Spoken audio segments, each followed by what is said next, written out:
Horas tu aka dongan khususnya aka Samosir. Saya terus menerus mengamati keadaan Samosir untuk maju, dan memang saya mengamati kawasan Danau Toba secara khusus walaupun saya mengamati secara nasional ya. Saya mulai tertarik dengan Dinas Pendidikan itu tahun 2017 ya.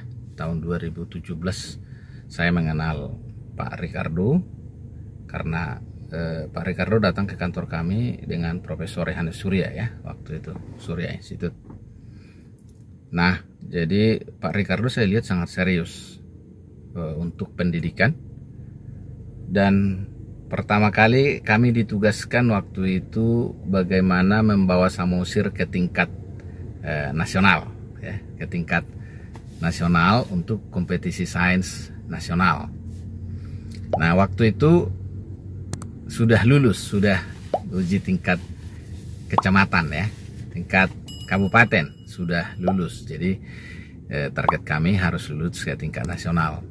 Lalu Pak Ricardo waktu itu membawa peserta yang sudah ujian, tapi Pak Ricardo membawa yang tidak lulus tapi pintar ya, maksudnya tidak lulus dia tapi ada potensi.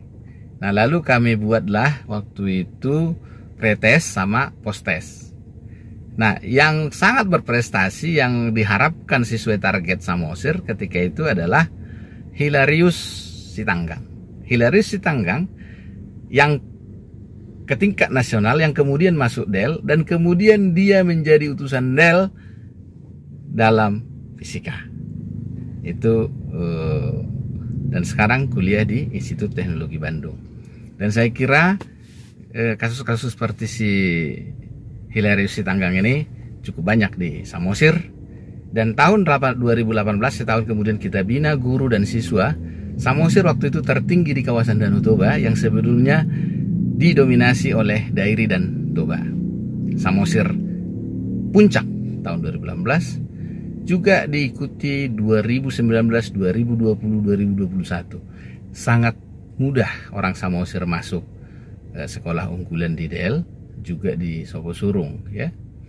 Nah, jadi begini, Pak Ricardo kan sudah meninggalkan Samosir, dan saya kira kegiatan-kegiatan Pak Ricardo haruslah diikuti, atau minimal kader-kader yang sudah memahami dunia pendidikan, yang sudah punya pengalaman empirik di Dinas Pendidikan tentu harus dijaga gitu ya. Kenapa? Karena memang sudah menjadi teori mutlak sebenarnya kalau orang bekerja di suatu tempat harus tahu mengerjakan apa yang dikerjakan, dan juga harus visioner. Jangan sampai ada pejabat tapi tidak tahu apa yang dilakukan, gamang dan seperti itu kan. Ketika dia proses kegamangan itu ada yang korban.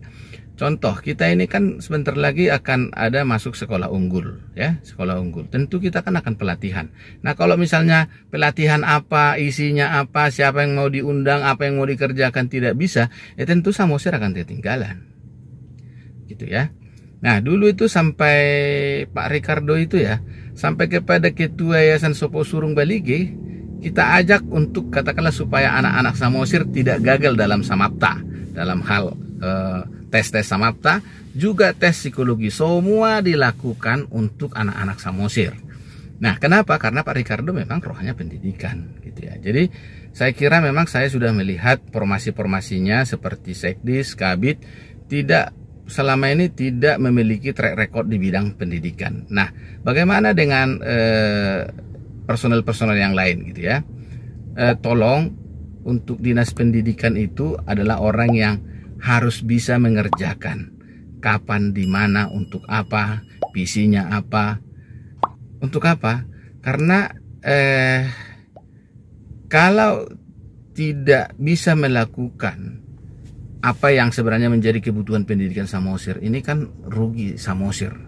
Silakanlah politik ekonomi, politik budaya, politik silakan. Mungkin kita tidak begitu apa ya, tetapi konsentrasi kita adalah dunia pendidikan ini jangan diisi orang-orang yang memang tidak tahu mau mengerjakan apa, di mana, dan terus apa yang harus dilakukan untuk membangun pendidikan Samosir ya. Sekali lagi, saya masih berharap untuk Samosir yang lebih maju, dan keberlanjutan dari prestasi-prestasi Samosir yang sudah dilakukan oleh Pak Huda Julu. Terima kasih.